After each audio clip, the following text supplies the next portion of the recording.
Last September 3 high court writ petition లో ఏదైతే direction ఇచ్చారో ఎలాంటి ప్రొవిజన్స్ అయితే ఫాలో అయ్యారో దాన్ని ఫాలో అవ్వమని చెప్పారన్న. Court order very clear sir. SP sir కి డైరెక్షన్ తీసుకోమని డైరెక్షన్ మీకు ఏమన్నట్టు చెప్పారు సార్. సార్ ఏంటంటే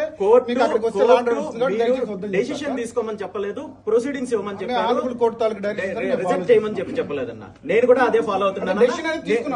వస్తే ప్రాబ్లం వస్తుంది కాబట్టి మిమ్మల్ని రావద్దని చెప్పేసి నోటీస్. ప్రాబ్లం వస్తుంది చెప్పండి, ఎట్లా ప్రాబ్లం వస్తుంది కాదన్నా, ఎట్లా ప్రాబ్లం వస్తుంది? అదే సార్ నేనేమన్నా వెపన్స్ పట్టుకొని పోతున్నానా లేదంటే యుద్ధానికి పోతున్నానన్నా? మీకు కన్వే చేయగలుగుతాం సార్. మీరు చేసేది మీరు చేయండి. నేను నాకు రేపు కోర్టు వాయిదాలో నేను ఇవ్వాల్సిన ఎక్స్ప్లెనేషన్ నేను ఇచ్చుకుంటాను. నేనేం క్రైమ్ చేశానో చెప్పండి, నేను సాయం చేస్తాను. లాండ్ ఆర్డర్ ప్రాబ్లం మీ ఇష్యూ అన్న. మాత్రమే కండిషన్స్ బాధ్యత ప్రకారం ఏంటంటే ముందే మేము చెప్తాం సార్ మీకు. లాండ్ ఆర్డర్ ప్రాబ్లం చూపించి జగన్మోహన్ రెడ్డి ఇంటి దగ్గర ఆపచ్చు కదా అన్న, కరెక్ట్ కాదన్న. ఆయన ఇంటి దగ్గర వెళ్ళి ఆపచ్చు కదా మీరు.